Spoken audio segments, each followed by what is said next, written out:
আজকে আমি কালো জিরা ভর্তা বানাবো আর কালো জিরা ভর্তা কি কি দিয়ে বানাবো সেটাই তোমাদের সাথে শেয়ার করব। এই তো প্রথমে আমি কালো জিরাটাকে সুন্দর করে বেছে পরিষ্কার করে ধুয়ে নিয়েছি। এখন পেঁয়াজ রসুন কাঁচামরিচ সব কিছু গুছিয়ে এসে পড়লাম চুলার কাছে। এই তো চুলাইতে এখন আমি একটি কড়াই বসিয়ে তেল দিয়ে দিলাম। এখন দিয়ে দিব পেঁয়াজ রসুন কাঁচামরিচ, হালকা করে একটু ভেজে নিব, বেশি ভাজবো না, তাহলে ভর্তাটা ভালো লাগবে না। একটু হালকা ভেজে নিয়ে এখন আমরা আহ,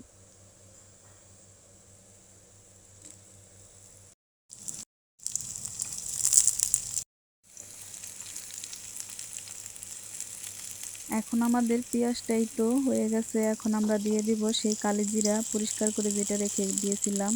এখন একটু নেড়ে চেড়ে নামিয়ে ফেলবো। বেশিক্ষণ ভাজা লাগবে না, বেশি ভাজলে পুড়ে যাবে আর তিতো হয়ে যাবে। এখন আমরা আবার সব কিছু দিয়ে দিব পেঁয়াজ রসুন কাঁচামরিচ, এটা হচ্ছে ধনিয়া পাতা ভর্তার জন্য। এই তো ভালোভাবে একটু নেড়ে চেড়ে হালকা করে ভেজে নিয়ে এখন আমরা দিয়ে দিব সেই আমাদের ধনিয়া পাতাটাকেও আমরা আগে থাকতেই পরিষ্কার করে ধুয়ে পানিটা ঝরিয়ে রেখেছিলাম, সেই ধনিয়া পাতাটাকেও এখন দিয়ে দিব।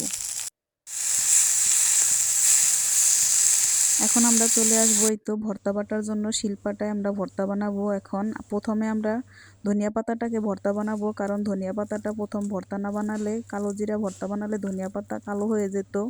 আর এই তো আমাদের কালো ধনিয়া পাতাটা ভর্তা হয়ে গেছে আর খুব সুন্দর সবুজ সবুজ আছে।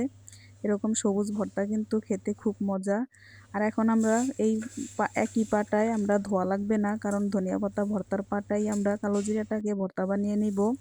এই তো আমাদের ভর্তাটা এখন নিবিশ হয়ে গেছে আর খুব সুন্দর হয়েছে ভর্তাটা, খুব সুন্দর ঘ্রাণ আসতেছে, মাশাল্লাহ। আজকে কিন্তু আপুরা এরকম মজার ভর্তা দিয়ে ভাত খাবো না, আজকে খিচুড়ি খাবো। আর চলো আজকে কি খিচুড়ি রান্না করলাম। আজকে সবজি খিচুড়ি রান্না করলাম, আর এই সবজি খিচুড়ি দিয়ে কিন্তু ভর্তা দিয়ে খুব মজা হয়।